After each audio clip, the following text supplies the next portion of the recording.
एक बैटरी है 8 वोल्ट की और उसका कुछ इंटरनल रेजिस्टेंस भी है।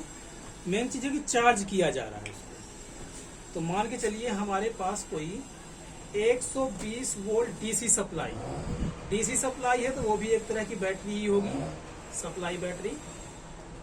तो ये हो गई आपकी 120 वोल्ट। और जिस बैटरी को चार्ज किया जा रहा है उसको हमने बना लिया कुछ ऐसे 8 वोल्ट का। इस बैटरी का कुछ इंटरनल रेजिस्टेंस है, अर्थात बैटरी का अपना एक रेजिस्टेंस है। भाई वो भी किसी मटेरियल की बनी होगी तो उस मटेरियल का भी रेजिस्टेंस होगा, तो उसी को बोला गया है इंटरनल रेजिस्टेंस, जो कि 0.5 ओम है। तो 0.5 ओम इस बैटरी का इंटरनल रेजिस्टेंस है। तो उस रेजिस्टेंस को हम यहाँ ना बना करके यहाँ बाहर बना ले रहे हैं। तो ये हो गया 0.5 ओम का रेजिस्टेंस। और इस 120 वोल्ट को एक सीरीज रजिस्टर, तो एक सीरीज रजिस्टर भी बना लेते हैं। तो ये सीरीज रजिस्टर है 15.5 ओम का, और ये सर्किट कर दिया हमने कंप्लीट। अब क्वेश्चन आ सकता है दिमाग में कि ये बैटरी को हमने ऐसे ही क्यों कनेक्ट किया है। हम ऐसे भी तो कनेक्ट कर सकते थे, इधर माइनस कर देते, इधर प्लस कर देते। ठीक, तो आपको दो बातें ध्यान रखनी है। एक तो ये, दो तरह से आप इसको समझ सकते हो कि जब किसी बैटरी को चार्ज करते हैं तो इसके प्लस से इसके प्लस को कनेक्ट करते हैं और इसके माइनस से इसके माइनस को कनेक्ट करते हैं। तो एक तो आप इस तरह से समझ सकते हो कि प्लस को प्लस से और माइनस को माइनस से कनेक्ट करना है। दूसरा आप समझ सकते हो कि जब बैटरी चार्ज हो रही होती है, देखिए चार्ज नहीं होती, यदि चार्ज नहीं होती तो हम मानते हैं कि करंट इस तरह से बहता है और इस तरह से अंदर आता है। ऐसे ही मानते हैं हम कि करंट ऐसे फ्लो होगा और ऐसे करके ऐसे, अर्थात करंट जो है वो प्लस से बाहर और माइनस से अंदर जाएगा। बट जब ये चार्ज हो रही होती है तो इसी का अपोजिट होता है, अर्थात करंट ऐसे ना जा करके करंट ऐसे जाता है, करंट जाता है ऐसे। तो ये प्लस और ये हो गया आपका माइनस। इसमें माइनस से अंदर जा रहा था, इसमें माइनस से बाहर निकलेगा और इसमें प्लस में अंदर जाएगा। तो ऐसा कैसे हो सकता है?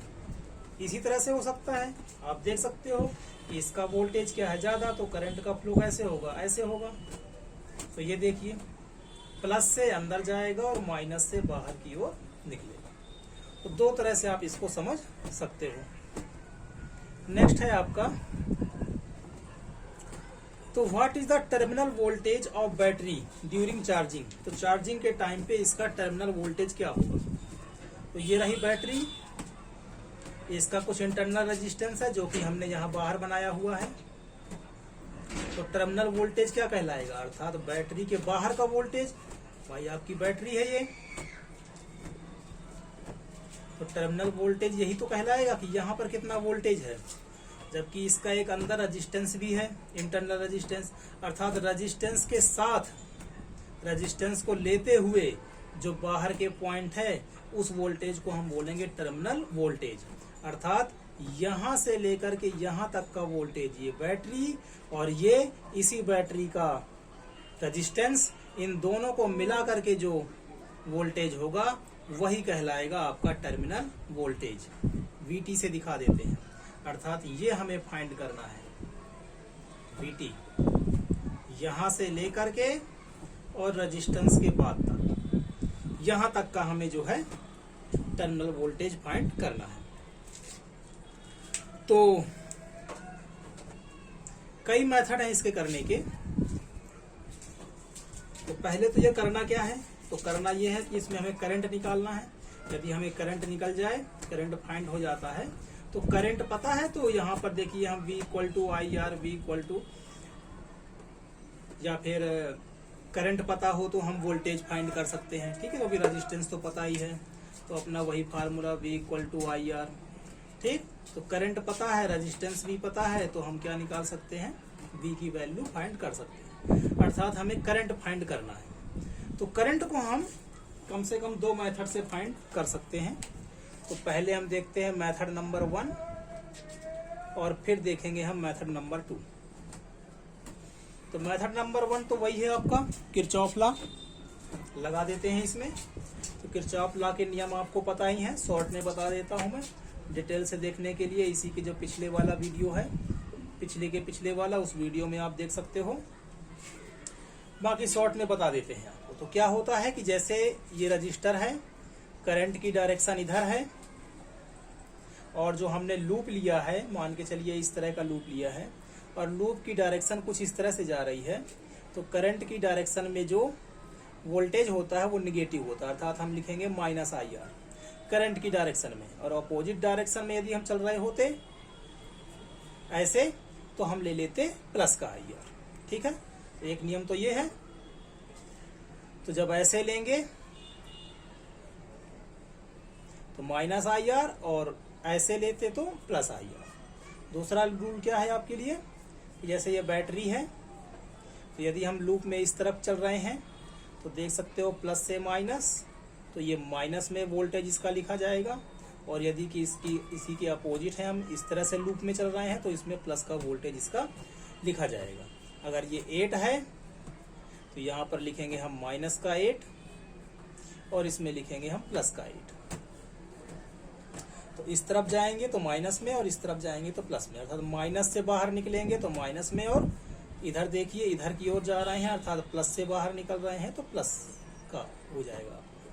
तो इन्हीं का यूज हमें करना है। तो किरचॉफ लॉ इसमें लगा देते हैं, तो यहाँ पर लगा देते हैं आपका। तो स्टार्ट करते हैं, यहाँ से स्टार्ट करते हैं। तो ये देखिए करंट की डायरेक्शन में हम चल रहे हैं, ये देखिए ये लूप ऐसे जा रहा है, अर्थात करंट की डायरेक्शन में, तो माइनस में आएगा माइनस आई आर। आई हमें पता नहीं है, आर हो गया 15.5। यहाँ आए, ये देखिए माइनस से बाहर निकल रहे हैं तो माइनस का 8 आएगा। करंट की डायरेक्शन में ही है, देखिए लूप जो है वो करंट की कहाँ है, डायरेक्शन में, दोनों का डायरेक्शन सेम है, तो माइनस में, तो माइनस आई, आर कितना है 0.5। और चलते चलते चलते इधर आए, इधर देखिए लूप जा रहा है ऐसे, करंट भी जा रहा है ऐसे, बैटरी का देखिए प्लस से हम बाहर निकल रहे हैं तो प्लस का हो जाएगा 120 वोल्ट, और इक्वल टू कितना होता है 0। किरचॉफ लॉ में हमें पता है कितना होता है, 0 होता है। सॉल्व कर लेते हैं, तो ये हो गया आपका 55.5i, ये हो गया 0.5i, ये हो गया 120 माइनस 8, 1112 इक्वल टू 0। तो 1112, इसको इधर तो ये हो गए प्लस में 1112, 15.5 और 0.5 कितना हो जाएगा 16i। तो आई की वैल्यू जो है वो आ जाएगी आपकी, ये जाएगा डिनोमिनेटर में 7 एम्पियर। 7 एम्पियर।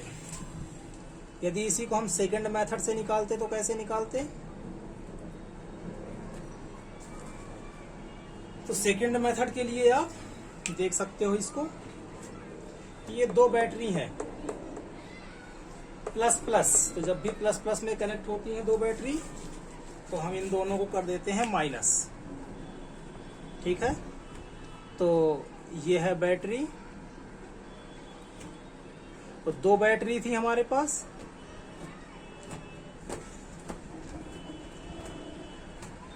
तो इसका था 120 और इसका था 8, दोनों प्लस से कनेक्ट हैं, तो जब भी प्लस से कनेक्ट हो तो माइनस हो जाते हैं, अर्थात टोटल वोल्टेज कितना हो जाएगा इनका 120 माइनस 8, अर्थात 1112 वोल्ट। तो इन दोनों बैटरी को हमने एक ही बैटरी मान लिया, कितने का 1112 वोल्ट का। तो ये हो गया आपका एक कंप्लीट सर्किट। अब देखिए रजिस्टर किस में हो गए, सीरीज में, एक ही लाइन में है, सीरीज में हो गए। तो दोनों रजिस्टर को भी हमने क्या मान लिया, एक ही रजिस्टर। तो सीरीज में रजिस्टर क्या हो जाते हैं, प्लस में हो जाते हैं। तो कितना था 15.5 और 0.5 अर्थात 16।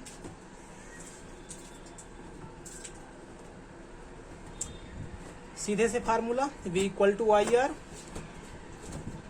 तो V हो गया 112, I हो गया आपका पता नहीं है, और R हो गया 16। तो I की वैल्यू 16 नीचे कितना आ जाएगा 7 एम्पियर। तो इस तरह से भी आप फाइंड कर सकते हो और इस तरह से भी आप फाइंड कर सकते हो। तो करंट आ गया 7 एम्पियर। अब हमें फाइंड करना है टर्मिनल वोल्टेज।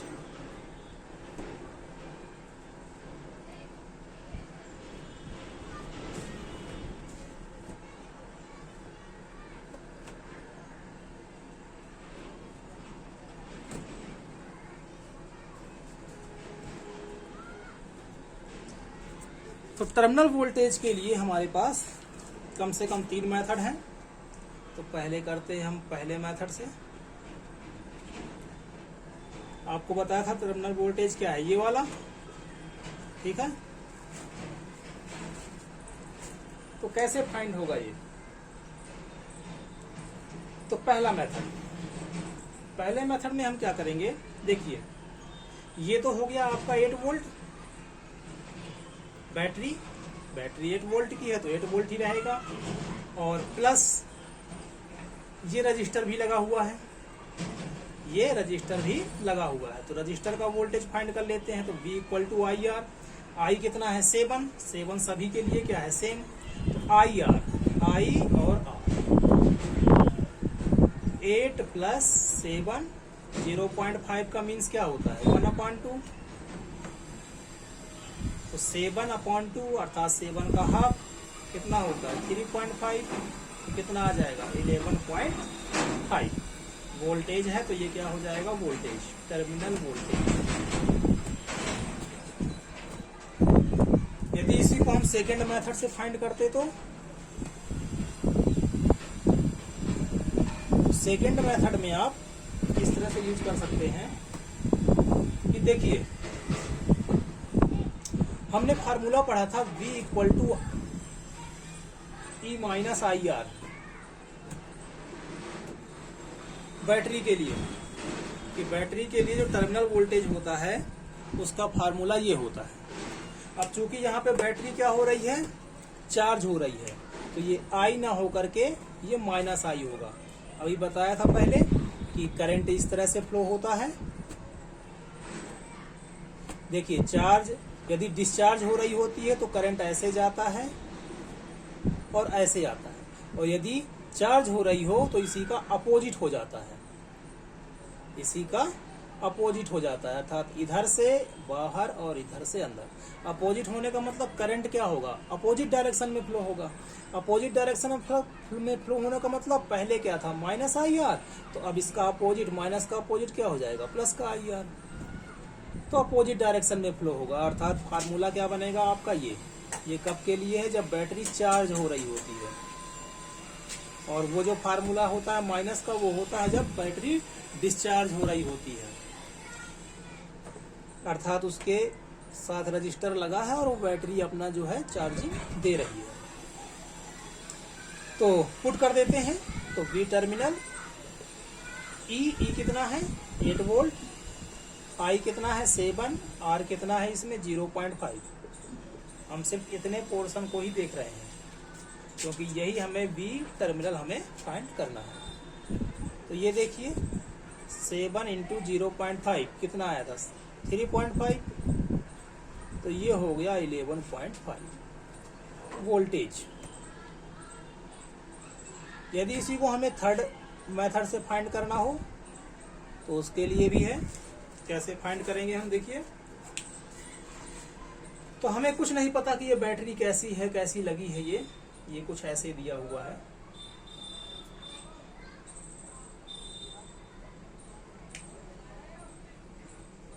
कुछ ऐसे है।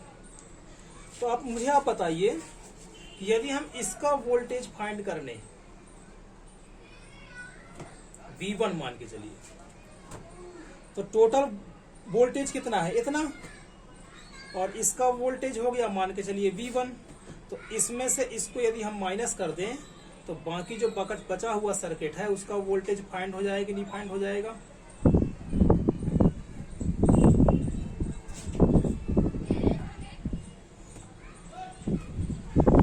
देखिए इस बैटरी से ये कनेक्ट है, ये कनेक्ट है, ये कनेक्ट है। यदि हम इसके वोल्टेज से इसके वोल्टेज को हटा दें तो इन दोनों का टोटल वोल्टेज निकल आए कि नहीं निकल आएगा, क्योंकि हमें पता है V1 plus V2 plus V3 तीनों का वोल्टेज का सम किसके इक्वल होगा, इसके इक्वल होगा। तो कहने का अर्थ ये हुआ कि इस वोल्टेज में से इस वोल्टेज को माइनस कर देंगे तो बचे हुए सर्किट में जो जो इक्विपमेंट लगे होंगे उनका वोल्टेज हमें फाइंड हो जाएगा। तो हम फाइंड करते हैं पहले इसका वोल्टेज, तो V1 इक्वल टू हो गया IR, I कितना है 7 और R कितना है 15.5, मल्टीप्लाई करेंगे इसका तो ये आ जाएगा कितना वोल्टेज। अब V में से V माइनस कर देंगे हम, इसमें से इसको माइनस करेंगे तो बचे हुए पार्ट का जो है वोल्टेज फाइंड हो जाएगा। तो हम लिख सकते हैं यहाँ पर कि जो बैटरी का V टर्मिनल है वो V माइनस V1 है, और V कितना है तो 120 है, और V1 कितना है तो 108.5 है। तो 120 में 108 माइनस करेंगे तो आएगा 12.5 और माइनस कर देंगे तो आ जाएगा 11.5 वोल्टेज। तो इन तीनों में से किसी भी मेथड से आप इसको फाइंड कर सकते हैं, जो भी आपको मेथड समझ में अच्छा लगे उसी से आप करिए। नेक्स्ट पूछ रहा है ये कि what is the purpose of having series register in charging circuit. जब हमने बैटरी हमें चार्ज करनी थी ये वाली, ये इसका इंटरनल रेजिस्टेंस है इसलिए इसको लगा दिया हमने। चार्ज किससे करना है, इससे करना है, तो इसको क्यों लगाया हमने। ये नहीं भी लगाते तब भी तो ये बैटरी चार्ज हो रही थी। तो इसके लगाने का बेनिफिट क्या है, क्यों लगा रहे हैं इसको हम। तो इसके लिए आपको ध्यान रखना है कि सीरीज रजिस्टर हम इसलिए लगाते हैं कि जो करंट निकल रहा है ये आई एक्सटर्नल सोर्स से, अर्थात डीसी जो हमने सप्लाई की है उससे जो करंट आ रहा है वो आई क्या हो सकता है, एक्सट्रीमली हाई हो सकता है यदि हम इस रजिस्टर को नहीं लगाएंगे। तो यदि हम इस रजिस्टर का यूज नहीं करते हैं तो इससे जो निकलने वाला करंट है वो कैसा हो सकता है, वो एक्सट्रीमली हाई हो सकता है, बहुत ज्यादा हो सकता है यदि हम इसको नहीं लगाते हैं तो। और ये अचानक से जब करंट देगा तो ये क्या हो जाएगा, एक डेंजरस केस बन सकता है, इसलिए हम इस रजिस्टर को लगाते हैं। तो यहाँ पर यदि आप स्टेटमेंट लिखना चाहें तो लिख सकते हैं कि जो सीरीज रेजिस्टेंस है, सीरीज रजिस्टर है,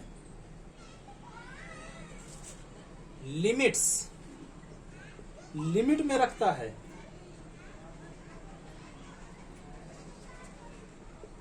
limits the current from external source।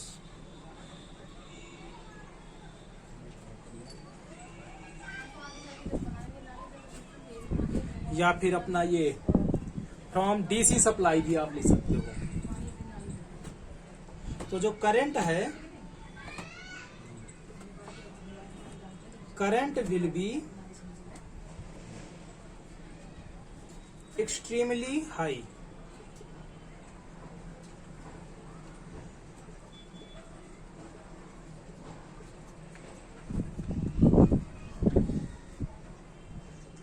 in its absence।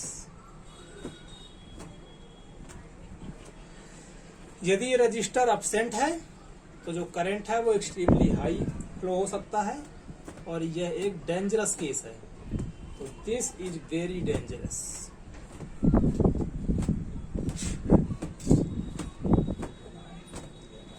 या this may be very dangerous.